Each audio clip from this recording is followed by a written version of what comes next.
नमस्कार सभी को। मैं राकेश जांगिड़ आपका हार्दिक स्वागत करता हूं। दोस्तों, रीट के अंतर्गत एक टॉपिक है जो लेवल फर्स्ट में भी है, लेवल टू में भी है। वो है राजस्थान की जो लोक कला है, राजस्थान की जो हस्तकला है। तो हस्तकला के अंतर्गत हमारी जो मेरा जो टॉपिक है वो है राजस्थान की हस्तकला के अंतर्गत ऐसी हमारी 11 हस्तकलाएं जिनका जियोग्राफिकल आइडेंटिफिकेशन हो चुका है या जिनको जियोग्राफिकल या भौगोलिक चिन्हीकरण दे दिया गया है। तो वो 11 कला कौन कौन सी है दोस्तों? वैसे राजस्थान में बहुत सारी हस्तकलाएं हैं, लेकिन आपको 11 मोस्ट पढ़नी है क्योंकि इनका भौगोलिक चिन्हीकरण हो चुका है दोस्तों। जैसे कि आपके टॉपिक में राजस्थान की स्थापत्य कला में बहुत सारे दुर्ग हैं, लेकिन आप मोस्टली 6 दुर्ग वो पढ़ते हो जो विश्व धरोहर सूची में शामिल हो चुके हैं और उन्हीं का प्रश्न आने लाजमी है। और उसी प्रकार से राजस्थान की हस्तकला में मुझे पूरा बिलीव है कि ये जो 11 हस्तकलाएं शामिल हुई है इनका क्वेश्चन आने की प्रबल संभावनाएं हैं। तो लीजिए हम शुरुआत करते हैं इन हस्तकलाओं की क्या विशेषता है, किस क्षेत्र विशेष की है। तो दोस्तों, पहले इसमें है भौगोलिक चिन्हीकरण का अर्थ क्या है वो सुन लीजिए। तो राजस्थान उद्योग संवर्धन, ये लिखा इसमें कि राजस्थान उद्योग संवर्धन आंतरिक व्यापार विभाग के तहत चेन्नई रजिस्ट्रार कार्यालय में भौगोलिक उत्पाद के रूप में इनका पंजीयन हो चुका है। अर्थात इन उत्पादों की कॉपी नहीं की जा सकती है। कोई और क्षेत्र वाला है अपना मार्का लगा करके, लोगो लगा करके इनका उत्पाद है, इनका विपणन है वो कर नहीं सकता है। इसलिए इनको एक टैग दे दिया गया है, इनको एक चिन्ह दे दिया गया है जो कहलाता है भौगोलिक चिन्हीकरण है। उस एक भौगोलिक क्षेत्र की दोस्तों वो पहचान बन गई है।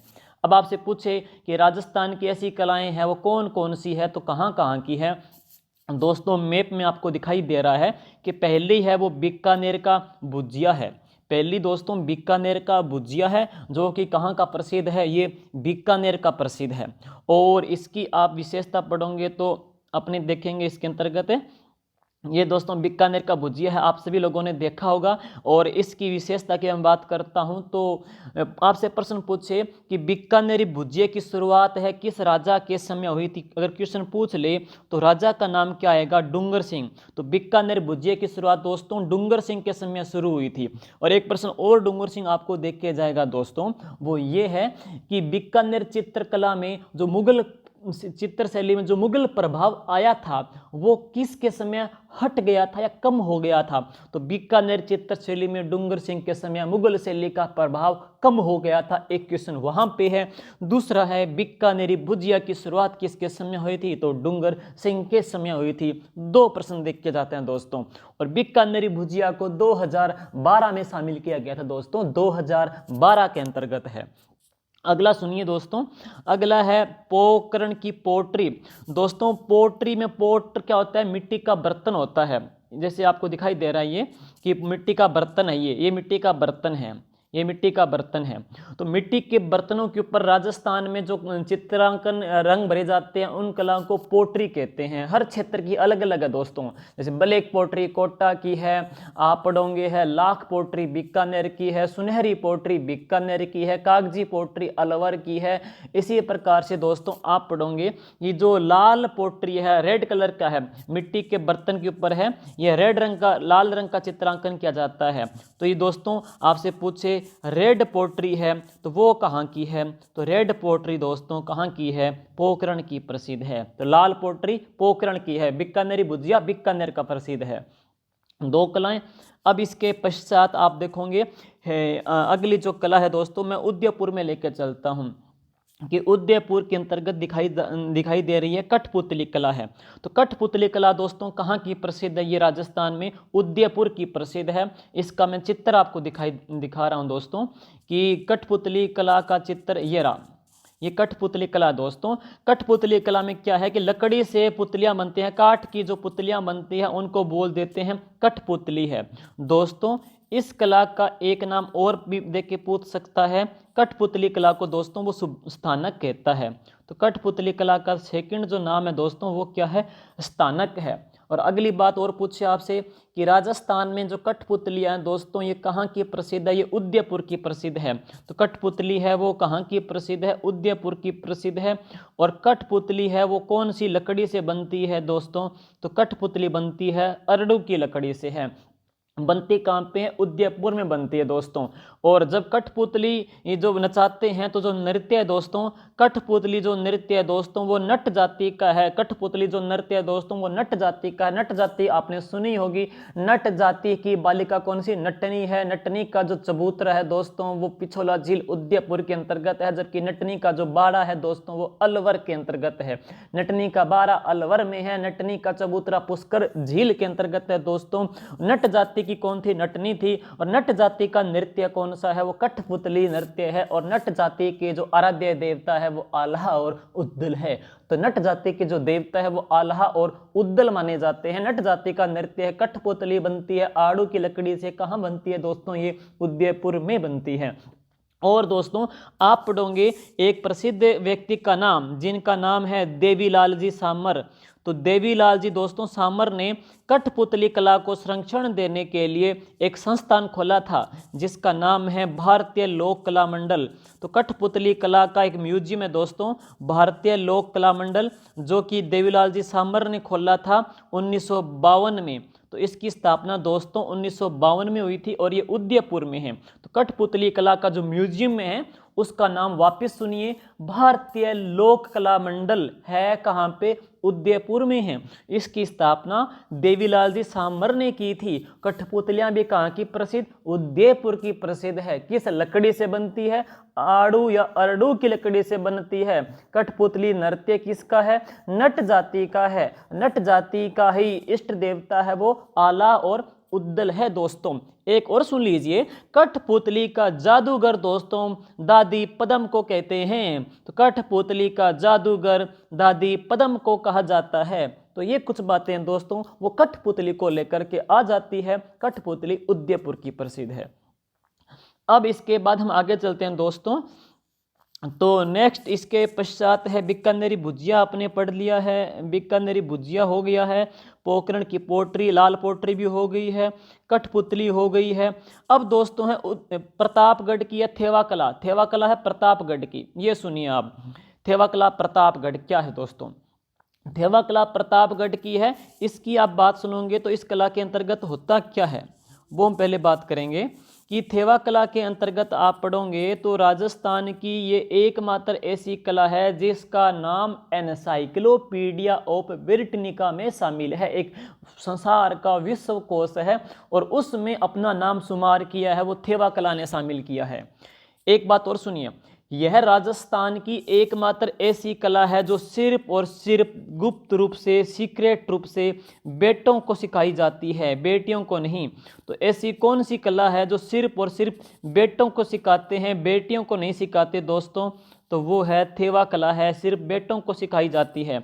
और जबकि राजस्थान का दोस्तों एक ऐसा नृत्य है जो सिर्फ और सिर्फ कामड़ जाति की बहुएं करती है, बेटियां नहीं करती, तो वो है तेरह तली नृत्य। वापिस सुनिए, एक ऐसा नृत्य है जो सिर्फ और सिर्फ कामड़ जाति की बहुएं करती है, बेटियां नहीं करती, वो है तेरह तली नृत्य। और एकमात्र ऐसी कला जो सिर्फ और सिर्फ सीक्रेट रूप से, गुप्त रूप से, रहस्य रूप से सिर्फ और सिर्फ सोनी परिवार के बेटों को सिखाई जाती है दोस्तों, वो कला कौन सी है? थेवा कला है। थेवा कला कहाँ की है दोस्तों? प्रतापगढ़ की प्रसिद्ध है।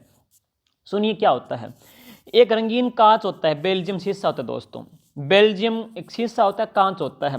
उसके अंतर्गत रंग कौन सा भरते हैं? हरा रंग। जैसे कि आपको दिखाई दे रहा है, हरा रंग है, हरा रंग भरते हैं। और उसमें धातु कौन सी होती है? सोना। तो रंगीन बेल्जियम के शीशे के ऊपर, रंगीन बेल्जियम शीशे के ऊपर सोने और हरे रंग का जो डिजाइन भरते हैं दोस्तों, उस कला को क्या कहते हैं? उसे थेवा कला कहते हैं।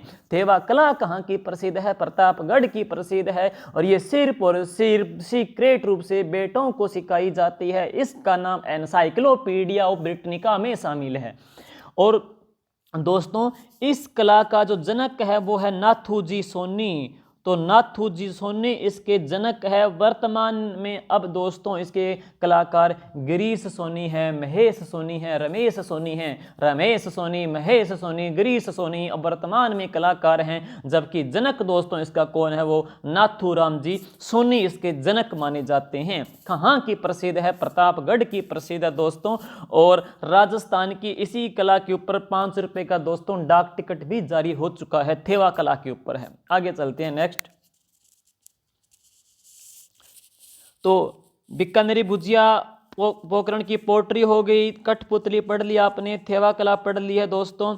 अब मैं बात करता हूं दोस्तों मोलेला कला रासमंद की। ये सुनिए, मोलेला कला रासमंद और फुलकारी कला रासमंद, दो बातें हैं रासमंद की। बीकानेरी भुजिया ये लाल पोट्री हो गई, ये लाल पोट्री हो गई है, ये थेवा कला हो चुकी है दोस्तों, ये साड़ी आती है, ये कठपुतली आपने पढ़ ली है दोस्तों। अब ये रहेगी दोस्तों मोलेला कला है, इसका नाम है मोलेला कला या टेरिकोटा कला दोस्तों। इसे टेरिकोटा कला भी कहते हैं, टेरिकोटा। इसे मिरण मूर्ति कला भी कहते हैं दोस्तों। इसके लिए राजस्थान का एक गांव प्रसिद्ध है, वो गांव कौन सा है? मोलेला गांव प्रसिद्ध है। और ये जो मोलेला गांव पड़ता है दोस्तों, ये राजसमंद में पड़ता है, नाथद्वारा के पास है। इस गांव में दोस्तों क्या होते हैं कि यहाँ के जो प्रजापत कलाकार हैं, कुम्हार समाज के जो कलाकार हैं, वो बिना कोई खांचे का प्रयोग किए अपने हाथों की कलाकारी से, अपने हाथों से क्या करते हैं, मूर्तियां बनाते हैं, खिलौने बनाते हैं, बर्तन बनाते हैं, और उन्हीं कला को क्या बोलते हैं? मृण मूर्ति कहते हैं। उसी कला को दोस्तों टेरिकोटा कहते हैं। आहड़ संस्कृति में दोस्तों जो बर्तन मिले थे वो टेरिकोटा के अंतर्गत मिले थे। और कॉलेज लेक्चरर में दोस्तों एक प्रश्न पूछा जा चुका था कि टेराकोटा पद्धति का जो हल मिला था वो वन वाली सभ्यता से मिला था। तो दोस्तों टेरिकोटा कला है क्या? टेरिकोटा कला में क्या है? अपने हाथों से जो मूर्तियां, जो खिलौने बनाते हैं और उनको बर्तनों हाथों से बना करके उनको गरम गरम भट्टी में या हारे में छोड़ देते हैं, तो वो जो बर्तन है, जो खिलौने हैं, वो तप जाते हैं, बिल्कुल लाल सुर्ख हो जाते हैं, पक जाते हैं। तो वो पके हुए बर्तन दोस्तों टेरिकोटा पद्धति के कहलाते हैं। राजस्थान में टेरिकोटा कला कहाँ की प्रसिद्ध है दोस्तों? मोलेला गांव राजसमंद की प्रसिद्ध है। तो टेरिकोटा कला मोलेला गांव राजसमंद की दोस्तों प्रसिद्ध है। वर्ष 2012 में बात करते हैं, इसी कला के अंतर्गत है, यहाँ के कलाकार को एक पद्मश्री पुरस्कार भी दोस्तों मिल चुका है। तो ये प्रसिद्ध कला आती है, राजसमंद की है। ये दोस्तों बात करते हैं फुलकारी है, जो कढ़ाई वाली जो डिजाइनिंग है, जो सूट है, जो दुपट्टे हैं, उनको फुलकारी कहते हैं दोस्तों। वैसे पंजाब की प्रसिद्ध है, और राजस्थान में जो फुलकारी प्रिंट है दोस्तों, ये भी नाथद्वारा की प्रसिद्ध है, राजसमंद की प्रसिद्ध है। तो राजसमंद की दोस्तों दो कलाएं हैं, एक तो फुलकारी है और एक दूसरी आ गई है मोलेला कला। कठपुतली कला उदयपुर की, थेवा कला प्रतापगढ़ की, लाल पोट्री पोकरण की, बीकानेरी भुजिया बीकानेर का आ चुका है दोस्तों। अब इसके पश्चात आप देखोगे दोस्तों, नेक्स्ट है बीकानेरी भुजिया पढ़ लिया आपने, पोकरण पोट्री आ गई, फुलकारी भी आ गई, मोलेला भी आ गई, कठपुतली भी हो गई, थेवा कला भी हो चुकी है दोस्तों। अब रह गया कोटा डोरिया साड़ी दोस्तों। ये सुनिए, कोटा डोरिया साड़ी आपको यहाँ पे दिखाई दे रही है दोस्तों, ये है कोटा डोरिया साड़ी। इसकी हम जिक्र करेंगे दोस्तों, तो इसकी क्या विशेषता सुनिए दोस्तों। हम बात करते हैं कोटा के शासक जालिम सिंह की है। तो जालिम सिंह के समय यहाँ पे महमूद मसूरिया आए थे, राजा का नाम था जालिम सिंह। तो जालिम सिंह के समय मैसूर का कलाकार आया था, महमूद मसूरिया मैसूर का कलाकार आया था, और उसने आकर के यहाँ पे ये काम शुरू किया, साड़ियाँ बनाने का काम शुरू किया। उसकी बनाई गई साड़ियाँ बहुत प्रसिद्ध हो गई, फेमस हो गई, और उन्हीं के नाम से इस साड़ी को नाम क्या दे दिया है? मसूरिया साड़ी नाम दे दिया है। तो दोस्तों ये रेशमी डोर से बनती है, तो इसको बोल देते हैं डोरिया साड़ी। जबकि मैसूर के कलाकारों की पहचान बन गई है, तो इसको बोल देते हैं मसूरिया साड़ी। गौर कीजिएगा, राजस्थान में मसूरिया पहाड़ी जोधपुर में है। मसूरिया साड़ी कहाँ की? कोटा की प्रसिद्ध। वापिस सुनिए, मसूरिया पहाड़ी जोधपुर में है, जहाँ पे रामदेव जी के गुरु कौन? बालीनाथ जी की समाधि है। तो मसूरिया पहाड़ी है वो जोधपुर में। मसूरिया जो साड़ी है दोस्तों वो कोटा की प्रसिद्ध है। और कोटा में कौन से गांव की प्रसिद्ध है दोस्तों? तो ये गांव है कैथून गांव कोटा है। तो कैथून गांव कोटा की प्रसिद्ध है। वापिस सुनिए, भारत का एकमात्र विभीषण का मंदिर भी कहाँ पे है दोस्तों? कैथून कोटा का है। विभीषण का एकमात्र जो मंदिर है वो कैथून कोटा के अंतर्गत है। राजस्थान की प्राइवेट सेक्टर की, निजी क्षेत्र की पहली जो कृषि मंडी है दोस्तों वो भी कैथून कोटा में है। तो प्राइवेट सेक्टर की पहली कृषि मंडी कैथून कोटा में, विभीषण का मंदिर कैथून कोटा में, मसूरिया साड़ी कहाँ की? कैथून कोटा की। मसूरिया पहाड़ी कहाँ पे दोस्तों? जोधपुर की प्रसिद्ध है। और दोस्तों इस पहाड़ी की हम बात करते हैं तो क्या विशेषता है? अगर दोस्तों इस पहाड़ी में जो वर्ग हैं अगर 300, अगर दोस्तों इसमें 300 वर्ग हैं तो उसकी पहचान है वो असली मसूरिया साड़ी है। एग्जाम में आ जाए कि आप कैसे पहचान करोगे कि ये असली मसूरिया साड़ी है? तो जिस साड़ी में जो वर्ग हैं, जिस साड़ी में जो वर्ग हैं वो पूरे 300 हो दोस्तों, वो बिल्कुल प्योर जेन्युइन मसूरिया साड़ी है। और दोस्तों इसी साड़ी को पहन करके राजस्थान की भूतपूर्व मुख्यमंत्री महोदया वसुंधरा राजे सिंधिया ने एक कैट वॉक किया था और उनके लिए उन्हें वुमेन टुगेदर अवार्ड पुरस्कार भी दोस्तों मिल चुका है। तो ये हैं कोटा डोरिया साड़ी, जिसको मसूरिया साड़ी कहते हैं, डोरिया साड़ी कहते हैं। कैथून कोटा की प्रसिद्ध है। कैथून में विभीषण का मंदिर है। कैथून में निजी क्षेत्र की पहली कृषि मंडी है। इसमें कुल वर्ग कितने होते हैं दोस्तों? इसमें कुल 300 वर्ग होते हैं। आगे सुनिएगा, आगे अपने चलें तो अब क्या रह गया दोस्तों? अब रह गया है मकराना का मार्बल। ये सुनिए, मकराना का मार्बल से पहले हम ब्लू पोट्री देख लेते हैं दोस्तों। ब्लू पोट्री ये टेराकोटा कला आ गई है, ये फुलकारी आ गई, नाथद्वारा की है। और आप दोस्तों ये पढ़ोगे तो ये है ब्लू पोट्री है दोस्तों। जहाँ आपने पढ़ा मिट्टी का बर्तन है, मिट्टी के बर्तन है, उसके ऊपर अगर अपने ब्लैक कलर भरा तो वो ब्लैक पोट्री कहलाई। ब्लैक पोट्री कहाँ की? कोटा की। मिट्टी का बर्तन है, मिट्टी के बर्तन पे अगर आपने लाल रंग भरा तो लाल पोट्री कहलाई। लाल कहाँ की? पोखरण की।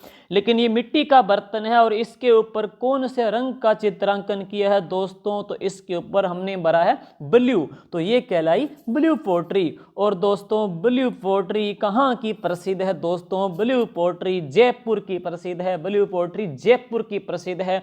एक दोस्तों यहाँ पे राजा पढ़ोगे मान सिंह, तो मान सिंह प्रथम के समय कला आई थी और मान सिंह प्रथम इसको लाहौर से लेके आया था। लेकिन दोस्तों इस कला का जो जन्म है वो है पर्सिया ईरान, पर्सिया ईरान से जन्मी है। जबकि मान सिंह इसको कहाँ से लेके आया है? मान सिंह इसको लाहौर से लेके आया है। और इस कला का सबसे ज़्यादा जो विकास हुआ है दोस्तों वो राम सिंह फर्स्ट के समय हुआ है, सॉरी राम सिंह सेकंड के समय हुआ है। सर्वाधिक दोस्तों इसका विकास राम सिंह सेकंड के समय हुआ है। और वेरी वेरी इंपॉर्टेंट अंतिम बात सुन लीजिए, मऊ गांव सीकर पड़ता है श्री माधोपुर तहसील, वहां के कलाकार हैं श्री कृपाल सिंह जी शेखावत। गौर से सुन लीजिए कान खोल करके, श्री कृपाल सिंह शेखावत, श्री कृपाल सिंह शेखावत। श्री कृपाल सिंह शेखावत को 1974 में, सन कौन सा? 1974 में ब्लू पोट्री के लिए पद्म श्री पुरस्कार भी मिल चुका है। तो कृपाल सिंह शेखावत का कला संबंध पूछे तो इस कला से है, ब्लू पोट्री से। नाथुराम सोनी, महेश सोनी, गिरीश सोनी पूछे तो दोस्तों आप बताओगे थेवा कला से, वो थेवा कला के कलाकार हैं। वापिस सुनिए, मिट्टी के जो चीनी मिट्टी के बर्तन है उसके ऊपर नीले रंग का प्रयोग किया तो कहलाई ब्लू पोट्री। कहाँ की प्रसिद्ध? जयपुर की प्रसिद्ध। जन्मी कहाँ पे? पर्सिया में। राजस्थान में कहाँ से आई? लाहौर में। लेके कौन आया? मान सिंह। और कहाँ से लेके आया? लाहौर से लेके आया था। और इस कला का सबसे ज़्यादा जो विकास हुआ है दोस्तों वो राम सिंह सेकंड के समय हुआ है। और प्रसिद्ध कलाकार हैं श्री कृपाल सिंह जी शेखावत। आगे देखोगे आप, ये दोस्तों आ जाती है प्रिंट है, सांगानेर की प्रिंट है दोस्तों। ये सांगानेरी प्रिंट है और सांगानेर जयपुर की प्रिंट है दोस्तों। रंगाई छपाई यहाँ पे करते हैं। लेकिन दोस्तों इस प्रिंट में जो रंग प्रयोग करते हैं वो लाल और काले रंग का प्रयोग इसके अंतर्गत होता है। कलाकार है इसके मुन्ना लाल जी गोयल। तो सांगानेरी प्रिंट भी दोस्तों जयपुर की है। ब्लू पोट्री भी दोस्तों जयपुर की शामिल की गई है। और ये दोस्तों छपाई हाथ से छापे लगाते हैं इसमें। ये बगरू की प्रसिद्ध है, बगरू के छापे प्रसिद्ध हैं। जैसे आपको दिखाई दे रहा है कि लकड़ी के गुटके हैं, खांचे हैं, इनमें रंग भर के और कपड़ों के ऊपर इनको टाँक देते हैं, छापे लगा दिए जाते हैं दोस्तों। लेकिन इम्पोर्टेंट बात क्या है कि ये एक ऐसी प्रिंट है जिसमें कपड़े पे छापे लगाते समय कोई आर्टिफिशियल रंग का प्रयोग नहीं होता, प्राकृतिक रंगों का प्रयोग होता है। वेरी वेरी इंपॉर्टेंट है। राजस्थान की एक ऐसी प्रिंट है जिसमें छापे लगाते समय प्राकृतिक रंगों का प्रयोग होता है, और वो प्रिंट दोस्तों कौन सी है? बगरू की प्रिंट है। और बगरू कहाँ पड़ता है? वो जयपुर में पड़ता है। अब दोस्तों अंतिम है, यह है मकराना का मार्बल। तो इसको भी शामिल किया जा चुका है दोस्तों, मकराना का मार्बल। और दोस्तों मकराना के मार्बल को आप पढ़ोगे शामिल किया गया है 2019 के अंतर्गत है। मकराना के मार्बल की क्या खूबी है वो देखोगे। तो दोस्तों मकराना के मार्बल की बात करते हैं तो सबसे बेस्ट क्वालिटी का जो मार्बल है दोस्तों वो कौन सा है? मकराना का मार्बल है। और मकराना के मार्बल से ही आगरा के ताजमहल का निर्माण हुआ है। और एक बात और है, प्राकृतिक सूची में इसी मकराना के मार्बल को धरोहर सूची में या हेरिटेज सूची में भी अभी शामिल किया गया है। जैसे आमेर के परकोटे को भी शामिल किया गया है, उसी प्रकार से मकराना के मार्बल को भी दोस्तों हेरिटेज लिस्ट में जगह दी गई है। और हम बात करते हैं कि राजस्थान के अंतर्गत है बिल्कुल जो मध्य का बीच का जो गांव है, मध्यवर्ती जो गांव है दोस्तों, वो भी कौन सा है? मकराना है। और सबसे बेस्ट और उम्दा बेहतरीन क्वालिटी का जो मार्बल है दोस्तों वो भी कौन सा है? मकराना का मार्बल है। और ये एक प्रकार का प्राकृतिक मतलब कहते हैं प्रकृति की गर्भ से निकलता है, और इसीलिए इसको हेरिटेज लिस्ट में भी जगह दी गई है। तो इस प्रकार से दोस्तों राजस्थान की ये 11 हस्तकलाएं हैं, जिनको एक बार मैं वापस और बता दूं मैप के थ्रू है। जैसे आपने पढ़ लिया बीकानेर का भुजिया है, पोखरण की पोट्री है, मकराना का मार्बल नागौर का है, और ब्लू पोट्री जयपुर की है, बगरू पोट्री जयपुर की है। एकमात्र ऐसी पोट्री है जिसमें प्राकृतिक रंग का प्रयोग होता है। संगमनेरी प्रिंट भी जयपुर का है। कोटा डोरिया मसूरिया साड़ी कैथून कोटा की है। और थेवा कला प्रतापगढ़ की है। एकमात्र ऐसी कला है जिसका नाम एनसाइक्लोपीडिया ऑफ ब्रिटनिका में शामिल है। कठपुतली कला उदयपुर की है। फुलकारी राजसमंद की है। मोलेला कला भी दोस्तों या टेरिकोटा कला भी दोस्तों राजसमंद की प्रसिद्ध है। तो दोस्तों ये थी राजस्थान की वो हस्तकलाएं जिनका भौगोलिक चिन्हीकरण हो चुका है, और उम्मीद करता हूं ये टॉपिक आपको अच्छे से कंठस्थ हो गया होगा। धन्यवाद, बने रहिए। जय हिंद, जय भारत।